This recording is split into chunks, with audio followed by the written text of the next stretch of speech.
Welcome to Vennila set family. நீங்கள் பார்த்துக்கிட்டு இருப்பது திரிசக்தி வராகி அம்மன் கோவில் ஃப்ரெண்ட்ஸ். இது ஏற்கனவே நான் போட்டிருக்கேன், இருந்தாலும் பாருங்கள் ஃப்ரெண்ட்ஸ். இது என்ட்ரஸில் பெருமாளும் சிவனும் இருக்கிற மாதிரி வச்சுருக்காங்க ஃப்ரெண்ட்ஸ். இந்த திரிசக்தி வராகி அம்மன் வந்து பெருசாக இருக்குது, ஏற்கனவே போட்டிருப்பேன். அதுக்கு இப்போ நம்மளே வந்து அபிஷேகம் பண்ணுற மாதிரி வச்சுருக்காங்க ஃப்ரெண்ட்ஸ். இப்படி போயிட்டு மேலெல்லாம் படியெல்லாம் வச்சுருக்காங்க ஃப்ரெண்ட்ஸ்.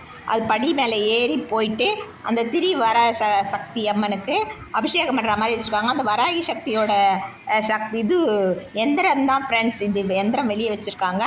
அந்த வராகிக்கு இப்போ வந்து நம்ம அபிஷேகம் பண்ணுறத பார்க்குறோம் ஃப்ரெண்ட்ஸ்.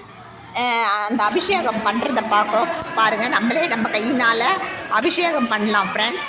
இதை பாருங்கள். பார்த்துட்டு அப்படியே கொஞ்சம் வெளியே வந்தோம்னா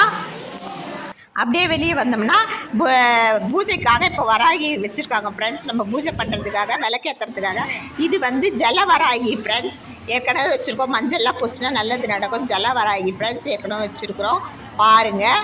அப்புறம் வந்து இது வராகி நல்லா ஏதோ நினச்சி மஞ்சள் பூசினா நல்லதே நடக்கும் ஃப்ரெண்ட்ஸ். இதுக்கு அடுத்தது நாகேஸ்வரி வச்சுருக்காங்க ஃப்ரெண்ட்ஸ். நாகேஸ்வரி வச்சுருக்காங்க. அந்த நாகேஸ்வரி பாருங்கள், அங்கே பக்கத்தில் வந்து இதுவெல்லாம் வச்சுருக்காங்க, சித்தர்கள்லாம் வச்சுருக்காங்க ஃப்ரெண்ட்ஸ். சித்தர்லாம் வச்சுருக்காங்க. அந்த சித்தர்களெல்லாம் பாருங்கள் ஃப்ரெண்ட்ஸ், நல்லாயிருக்கும். இது ஜலவராகி. பார்த்துட்டு இது வந்து ஊஞ்சல் அம்மன், ஊஞ்சல் ஆட்டுறாங்க ஃப்ரெண்ட்ஸ். இது ஊஞ்சல் அம்மன் தனியாக வராகி வச்சுருக்காங்க. இதுக்கு அப்புறமா வந்து நாகேஸ்வரி வச்சுருப்பாங்க ஃப்ரெண்ட்ஸ்.